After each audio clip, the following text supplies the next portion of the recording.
So 2 tahun tu adalah tahun tak best. Tapi tahun tak best tu yang membuatkan satu turning point yang best. Kalau Mais tak rasa sunyi, Mais takkan terfikir untuk tulis. Kalau Mais tak seorang, Mais tak terfikir untuk nak tulis sebab yelah kalau kita ada orang, kita boleh cerita. Kalau kita tak ada orang, and kalau kita cerita pun orang rasa macam masalahnya engkau.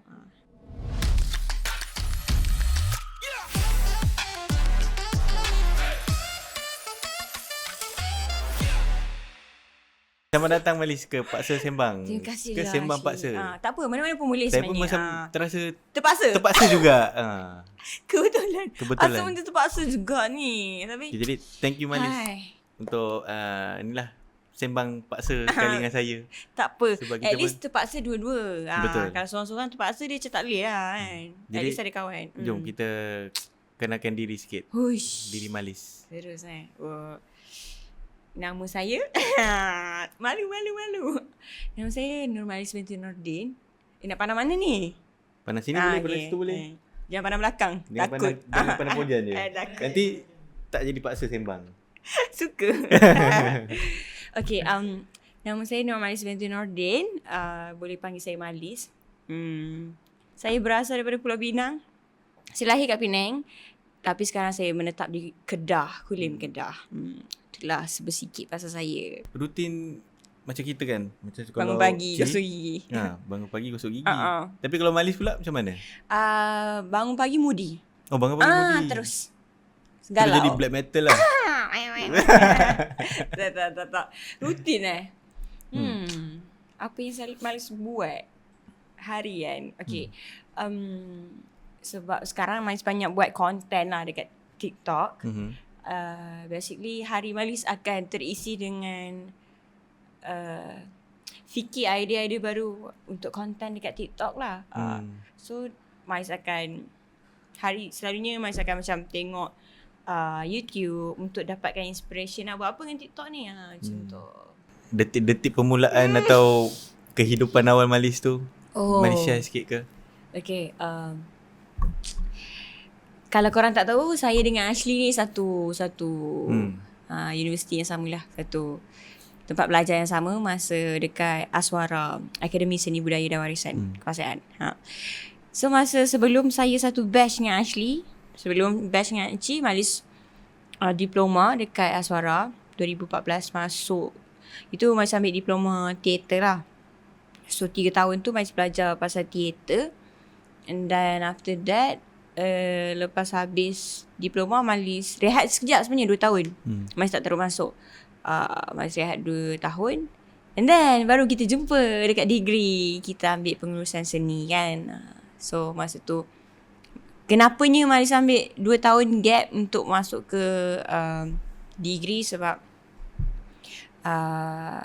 macam mungkin orang tak tahu kot, kita tak ada PT-PT and semua benda tu kan. So agak banyak duit nak pakai kan. So Malis decide untuk kumpul duit dulu. And Malis pun nak decide dulu, okay, dah ambil diploma teater, so dah berlakon, so aku nak apa next. So Malis rasa macam pengurusan seni atau pengurusan arts management ni antara benda yang macam boleh kembangkan lagi bakat kita, boleh tahu balik tabir, even boleh marketkan diri sendiri. Macam Malis buat sekarang. Gitu. Terus sekarang pun Malis pun buat puisi. Betul. So Malis pun join juga berlakon juga kan? Sikit-sikit. So macam dua-dua tu Malis sekarang lebih pada yang mana satu? Puisi ke atau lebih minat untuk berlakon?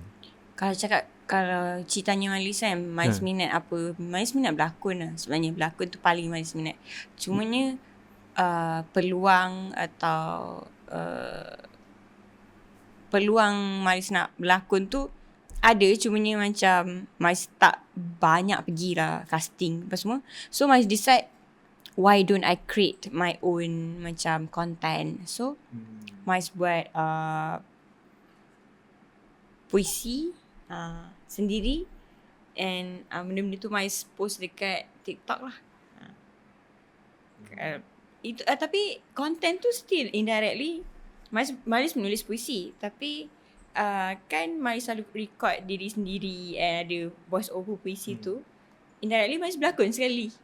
Sebab okay, dah 3 tahun kita Malis belajar diploma tu, teater tu 3 tahun. Lepas tu Malis balik Kedah.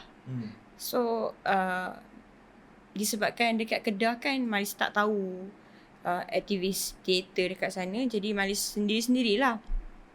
So Malis ada satu fasa yang macam, apa aku nak buat dengan diploma ni? Apa yang aku nak buat dengan CJ diploma ni? Takkan nak bercakap dengan padi dekat Kedah. Takut. So macam itu waktu-waktu yang Malis rasa macam tak bergunanya sijil ni. Malis rasa macam tu. Dengan pandangan orang terdekat lah, bukan orang kampung lah, orang terdekat pasal seni lakonan ni tak boleh ke mana. So Malis macam agak di fasa bawah lah. Malis macam di fasa, bukanlah kejatuhan, dia macam sedikit lost, tak tahu nak ke mana. And then disebabkan Malis tak join casting, tak boleh nak join teater sebab kat KL yang banyak kan, kat Kedah tak tahu orang. So Malis ada satu hari masa birthday Malis, a night, masa malam birthday Malis lah, Malis tulis something. Itu dia macam nota untuk Malis lah, tapi Malis buat tajuk tu nota untuk stranger. Malis tulis, dia macam penulisan macam motivation lah. Lepas tu Malis record, Malis cakap dalam bilik masa tu, and Malis post dekat Twitter. And birthday Malis, kira 12 tepat tu Malis post, tu Malis tidur. So hari tu birthday Malis lah kiranya. So Malis bangun-bangun masa birthday, hari pagi birthday tu, tweet tu, video tu blow up. And orang cakap, thanks for this word. Terima kasih untuk ayat-ayat tu. And then orang cakap, I want more. Faham tak? Benda tu sebenarnya, apa yang Malis tulis tu actually untuk Malis cakap dekat Malis masa birthday Malis. Tapi Malis cakap, Malis bahasakan dalam ayat tu, kau akan okay. Everything's gonna be fine for you. Padahal itu Malis cakap kat Malis. So, since that tweet blow up, terus Malis macam, aku ni boleh tulis ke? Aku ni boleh tulis ke sebenarnya? Macam ada macam permintaan untuk orang macam buat part tu. Since then lah.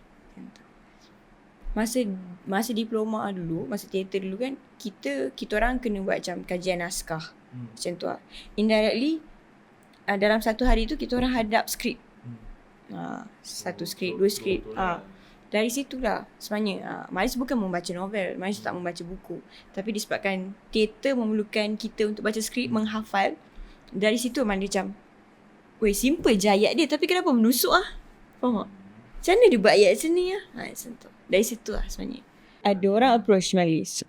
So ada orang approach, and then Rabali dia approach Malis, dia tanya Malis masa tu PKP sebenarnya.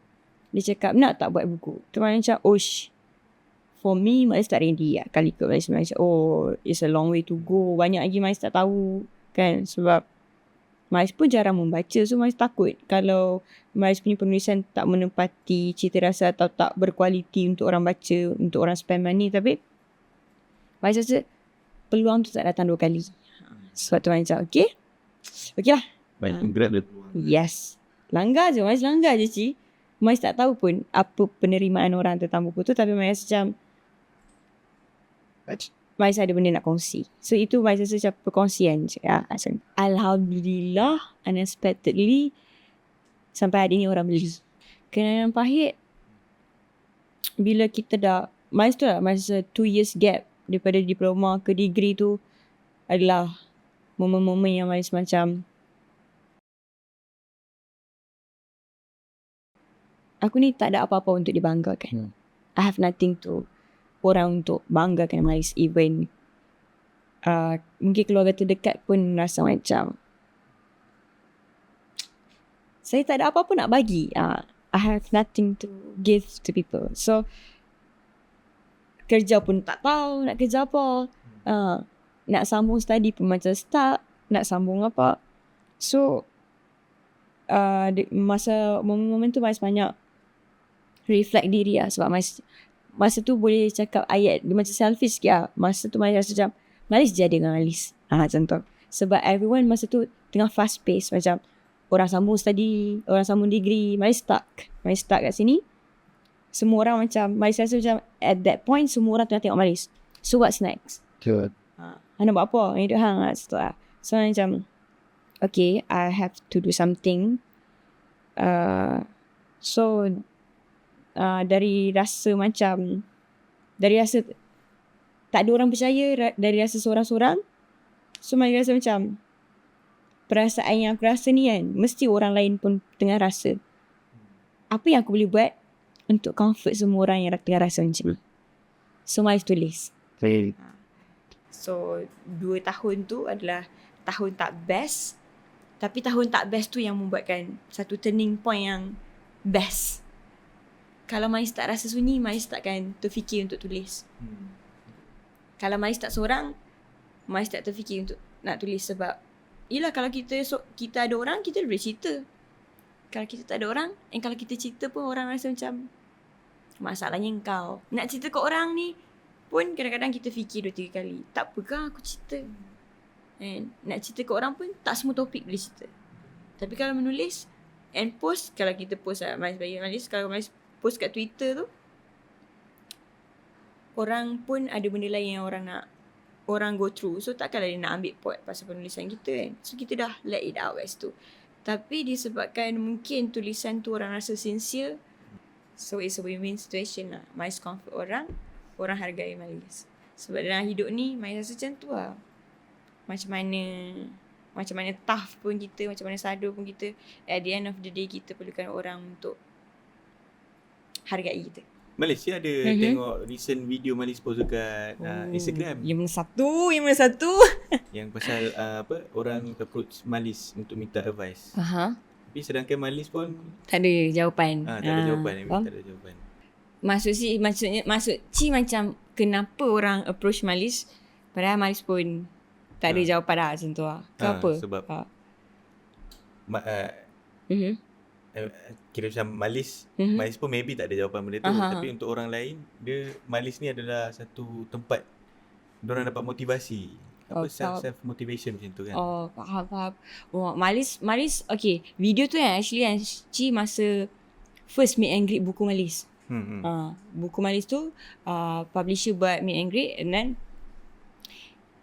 hari yang hari yang meet and greet tu, malam tu pukul 3 pagi Malis break up. Malis putus cinta. Gitu lawak lah. And menangis macam orang gila malam tu. And the next day tu kena pergi meet and greet tu dengan penuh macam ni lah, kena happy go lucky lah. Lepas tu tiba-tiba kita ada buat macam round table lah untuk diorang tanya Malis apa-apa soalan. Kira macam yang pembeli buku Malis tu datang and diorang boleh tanya soalan. So masa dalam Q&A session tu adanya, tak ingat macam mana boleh tercetusnya ayat yang Malis cakap macam tu. Malis cakap dekat situ, ada orang dekat situ, orang tanya Malis macam-macam soalan. Macam mana Malis cope with sadness, macam mana kalau Malis sendu Malis buat apa. Kalau Malis, itulah yada-yada yang diorang tanya tu. Tiba-tiba Malis cakap lah, Malis cerita. Sebenarnya Malis dapat banyak DM. Sangat banyak DM. And pagi yang Malis dah tak ada apa-apa, dah break up tu, Malis ada buka DM, orang tu cakap macam ni. Kenapa orang yang saya suka tu pergi ke orang lain? Dia tanya kenapa. And benda yang dia tanya tu exactly apa yang Malis tengah hadap pagi tu. Malis macam buka tu macam, kenapa kau tanya aku lah? Faham tak? Aku pun tak ada jawapan untuk benda tu. Tapi sebabkan dia selalu tengok Malis punya video positif and Malis macam tu lah. At the end of the day, orang yang kita nampak kuat tu sebenarnya adalah orang yang pun sama juga sedih, pun sama juga tengah struggle untuk cari jawapan. So Malis macam ni, Malis berterima kasih untuk orang yang rasa Malis tempat yang tepat untuk diorang tanya. Itu pun bagi motivasi untuk Malis macam kuat, rasa dipercayai, rasa macam Miles boleh tempuh semua benda sebab ada orang yang Miles tak kenal tengah look up for me, tengah macam rasa Miles ni boleh. Tapi at the end of the day, macam mana kita tolak pun kenyataan tu, Miles pun manusia macam dia juga. Miles pun been through a lot and Miles pun ada certain persoalan yang Miles tak dapat jawapan. Tapi apa yang Miles boleh cakap dekat orang selalunya, look for the good side, look for positive side. Sebab kalau kita tengok benda yang buruk, kita takkan dapat apa-apa, kita takkan boleh pujuk diri kita. So kalau kita tengok kat good side, kita bolehlah motivate diri kita walaupun benda tu susah. Sebab Tuhan pun takkan uji kalau dia tahu kita tak mampu. And Miles selalu ingatkan orang yang apa-apa jadi sekalipun, jangan benci diri sendiri. Sebab kalau kita benci orang, kita boleh belah daripada hidup orang. Tapi kalau kita benci diri sendiri, kita ada seumur hidup stuck dengan diri sendiri. Diri sendiri kita. Yes. Yalah. Cik minat cara Malis, even though kita tengah struggle dengan satu benda, benda tu kira pressure lah juga kan. At that time. Betul, kita keluar daripada tempat tu and then kita bagi positive vibe dekat orang lain. Itulah interesting. It's a win-win situation. Macam Malis buat content ni kan, kadang-kadang Malis rasa sedih. And most of my content adalah based on true story lah. Maksudnya macam kalau konten-konten sendu tu kadang-kadang apa yang Malis pernah rasa, tapi macam mungkin 2 bulan lepas pernah rasa. So Malis keluarkan konten yang apa yang Malis pernah go through. And then tiba-tiba ada orang komen macam, oh relatable. Benda tu is a win-win situation untuk Malis rasa macam, oh sebenarnya Tuhan tu tak jahat, bukan aku je yang dia bagi benda ni. Ada orang lain juga kena. Ada komen yang dia cerita even worse, lagi teruk. Tu Malis macam, aku yang buat teruk lah. Ada orang lagi, diorang rasa konten Malis memujuk diorang atau motivate diorang. Tapi dengan diorang punya appreciation dengan karya Malis pun, Malis rasa macam tak sia-sia pun aku buat benda ni. Ada orang hargai pun, walaupun aku tak tahu pun nama dia siapa. Aku Malis nama dia hidup bukan sekadar bernafas. And kat mana boleh dapat? Kat Shopee atau dekat website Rabak Lit. Dekat situ boleh dapat. So ada juga kalau event-event buku, diorang ada datang jual booth juga. So jangan lupa dapatkan hidup bukan sekadar bernafas. Swipe up. Dia berbunyi begini. Aku tidak membunuh bahagia atau sabotaj bahagia. Aku sendiri. Cuma yang datang selalunya yang bahaya, bukan yang bahagia. Jadi wajarlah aku bunuh sebelum aku mati sebab makan hati. Begitu je. Dia quotes lah. Dia tak adalah puisi-puisi pun. Kan? Thank you very much. Terima kasih juga dan paksa sembang paksa. Itulah. Apa yang terpaksa ni? Jomlah kita paksa balik. Jom paksa balik. Jom. Jap. Malis nak stay sini? Terpaksa lah. Grab tak datang lagi. Ayo balik. Boleh stay. Cik, tolong.